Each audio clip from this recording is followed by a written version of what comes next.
Essa PEC tem o objetivo, na verdade, de diminuir o Estado e tornar o Estado incapaz de prestar os serviços públicos, especialmente os serviços na área social. Então foi inventado um índice, que é o índice do IPCA, para corrigir gastos do governo. Na verdade, uma coisa não tem nada a ver com a outra. A regra da PEC é a seguinte: o governo só poderá aumentar seus gastos de acordo com a inflação do ano anterior.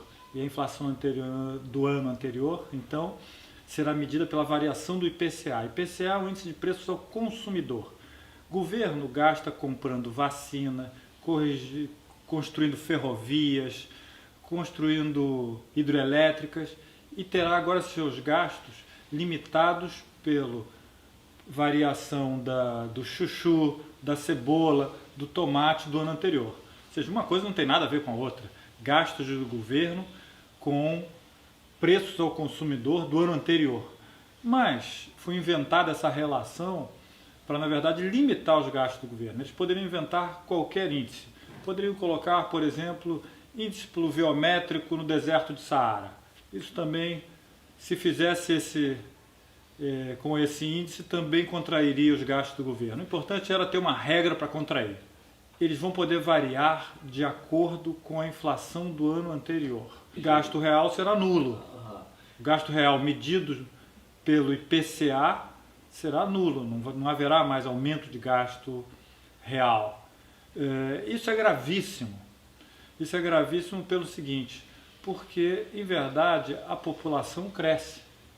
Se a população cresce, os gastos têm que aumentar também. Gastos devem estar balizados pelas receitas do governo, pela sua capacidade de endividamento e pelas necessidades da sociedade, e não pelo índice de variação de preço ao consumidor do ano anterior, o preço do tomate, o preço da cebola, limitando a compra de vacinas. É um erro equiparar a economia de governo com a economia doméstica. A economia doméstica não tem nenhuma relação o seu funcionamento com a economia do governo. O governo pode se endividar perante a sociedade, o governo pode imprimir dinheiro, o governo pode tributar e o governo tem que atender às necessidades da sociedade.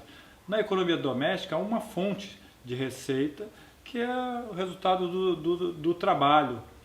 E eu não posso tributar minha filha, eu não posso imprimir dinheiro. Então, uma coisa não tem nada a ver com a outra. Essa comparação de economia doméstica com economia pública nada mais é do que uma argumentação barata, simpática, aparentemente didática, mas na verdade para justificar sempre contração de gastos do governo e não para justificar o atendimento nas necessidades da sociedade. Queria dar um exemplo, e esse exemplo nunca é dado na economia doméstica.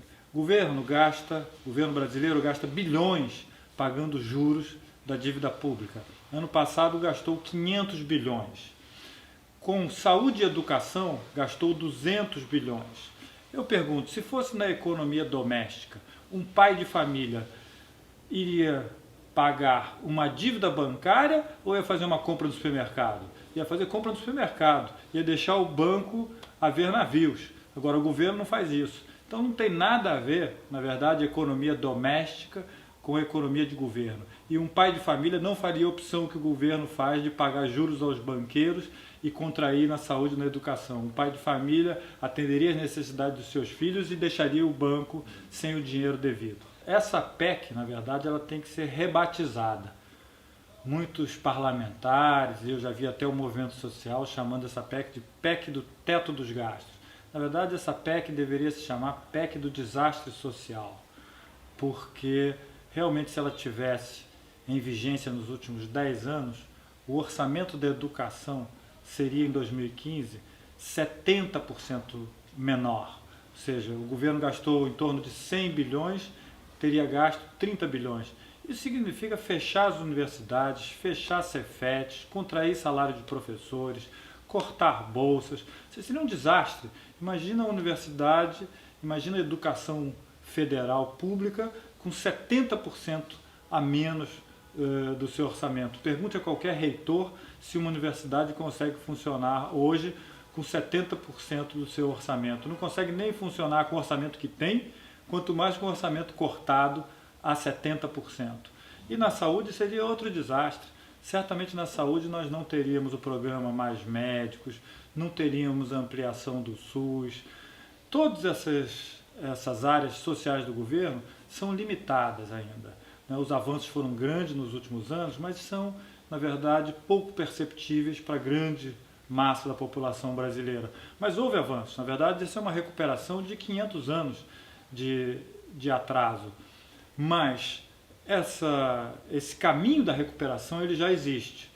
E o que essa PEC pretende é cortar o caminho da recuperação. Nós estamos muito longe do ideal na saúde e na educação, mas pior ainda estaremos se nós sairmos do caminho da recuperação para voltar para o caminho do início do século passado, que é do retrocesso total, é de não ter educação pública, de não ter saúde pública.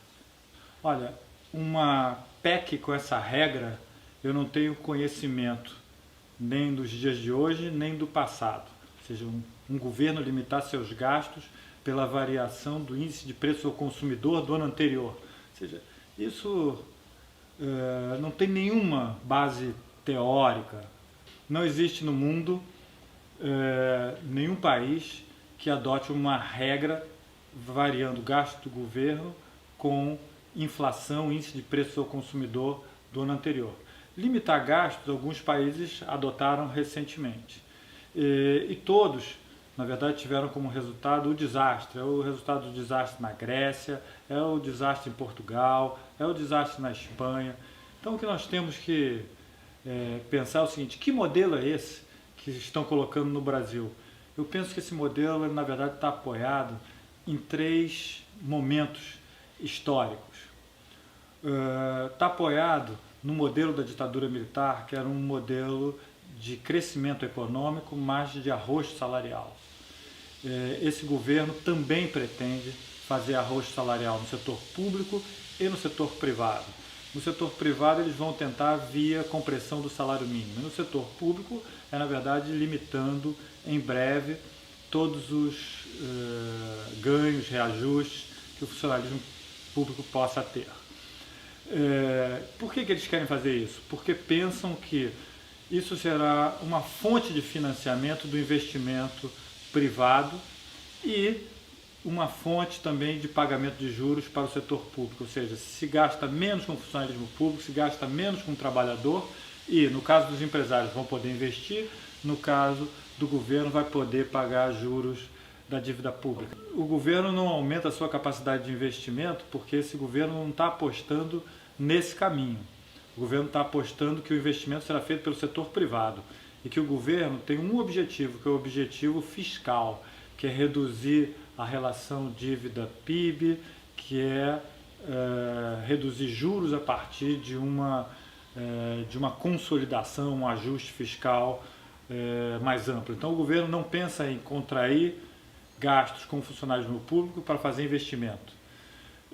Esse seria até um caminho semelhante ao que a ditadura fez, mas este governo não quer fazer investimento público, ele aposta no setor privado. A economia no setor público seria para pagar juros da dívida, para fazer amortização de dívida. No setor privado, a economia em cima dos salários seria para dar folga aos empresários para realizar investimentos.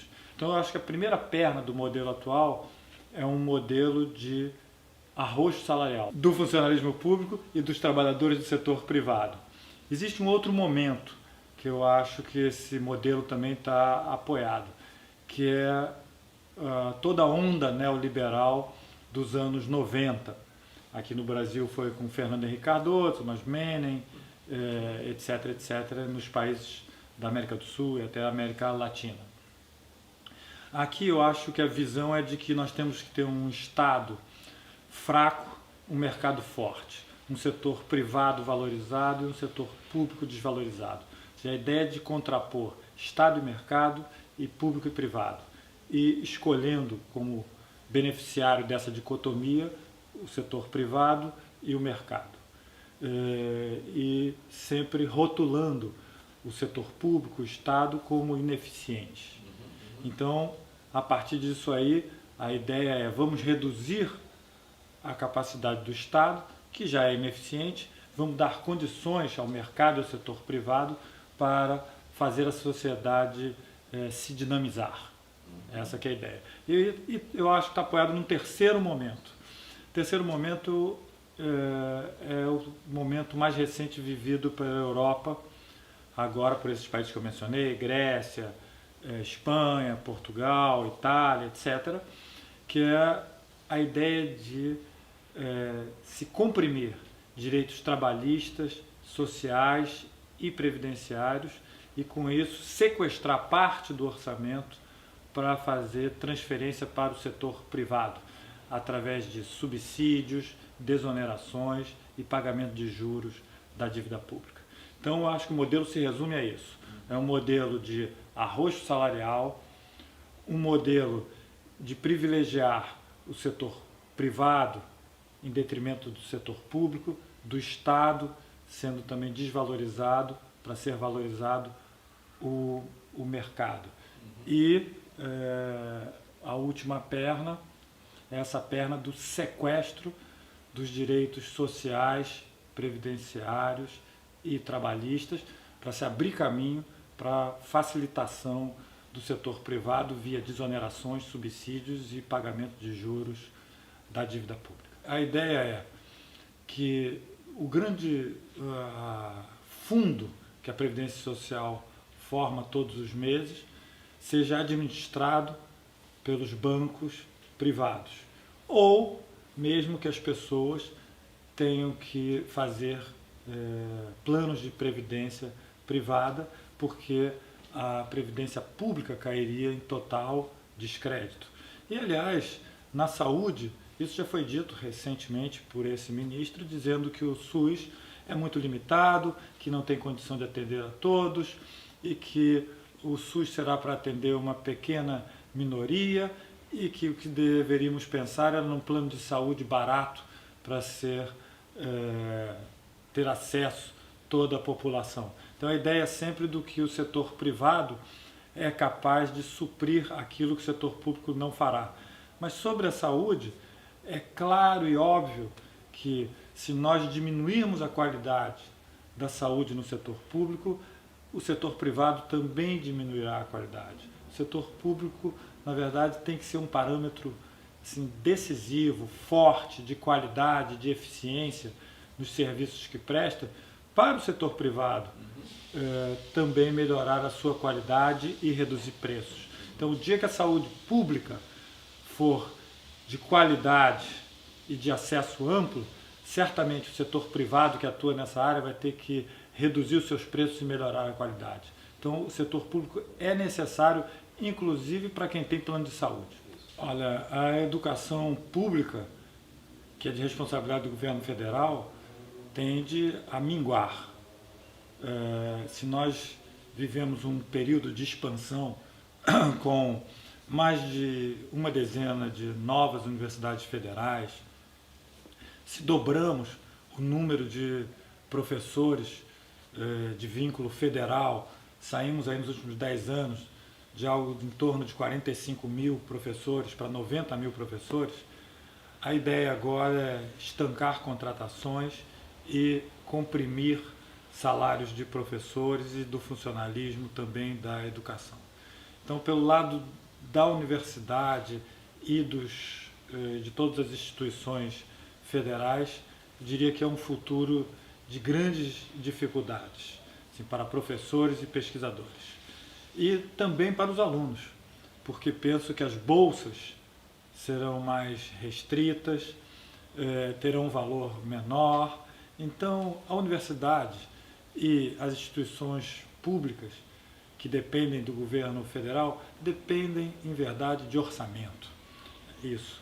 A gente tem mão de obra qualificada, tem vontade, tem capacidade de pesquisa, temos uma dinâmica na universidade. Agora, a universidade e as instituições públicas, Cefet, por exemplo, ou IFES, dependem de recursos. A universidade e a educação pública federal não funcionam sem recursos. Não basta ter professores e alunos dentro da universidade ou dentro das outras instituições. temos que ter a dinâmica. E a dinâmica representa laboratórios funcionando, representa computadores, impressoras, capacidade para viajar, para montar banca, para realizar seminários, realizar palestras, trocar, fazer intercâmbio. Então, a universidade precisa de orçamento, a educação pública federal precisa de orçamento.